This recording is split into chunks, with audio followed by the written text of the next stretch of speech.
the one place where is still truly wild. But we are also accumulating plastics in our bodies. And so what are the implications of having these microfibers, plastics, etc., in our system? My name is Artie Quevin, and I am the founder and executive director of the Ocean Research College Academy. 10 years ago, in our plankton assemblage, we started seeing things that we couldn't readily identify as organic or biological.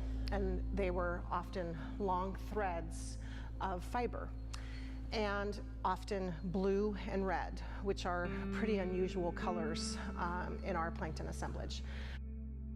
Marine debris, anything plastic that degrades and breaks down. But what seems to be the source of these microfibers are coming off of our clothing. So when we put it in a washing machine, you see what comes from your lint in your dryer. Those are all fibers from our clothing. And so most of our clothing that has stretch or sweat wicking properties or evaporative properties are all derived from polyethylene or polypropylene. So our undergarments are often polypro, which is a plastic. And it certainly appears that their data says there are microfibers in seal scat, and that tells us that it's coming through the food chain. So taking in microfibers that is part of that plankton assemblage or part of the water column, and then the seals eat the forage fish, and then it comes through the digestive tract of the seal. What eats seals? Prey targets are transient killer whales. The transients that feed on harbor seals are then presumably collecting the same assemblage of microplastics in their gut.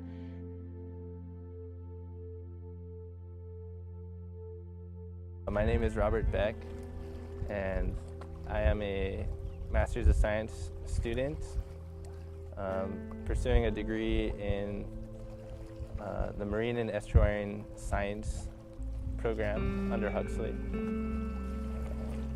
So I grew up on the windward side of Oahu in Hawaii, and I've been familiar with plastic debris on the beaches my whole life.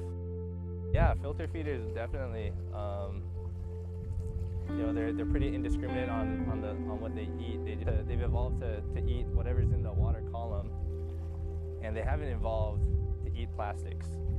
That's a new contaminant that we've introduced to their habitat, to their ecosystem. The one thing that, regardless of what we find out, is that they don't belong in the natural environment, right? They're a byproduct of our consumption and our mismanaged waste. Even though like the majority of kind of microplastics out there are microfibers, I think there's a lot of research going into how to prevent that from happening. And there are certain products available now meant to lessen the amount of microfibers that escape your laundry. And you think about how often we wash our clothing, so even just reducing the number of times you wash something that you know is made of the polypro, you go, do I really need to wash it every time? So if we look at what is happening in our environment, it's not a hard stretch to make that connection to what happens to us.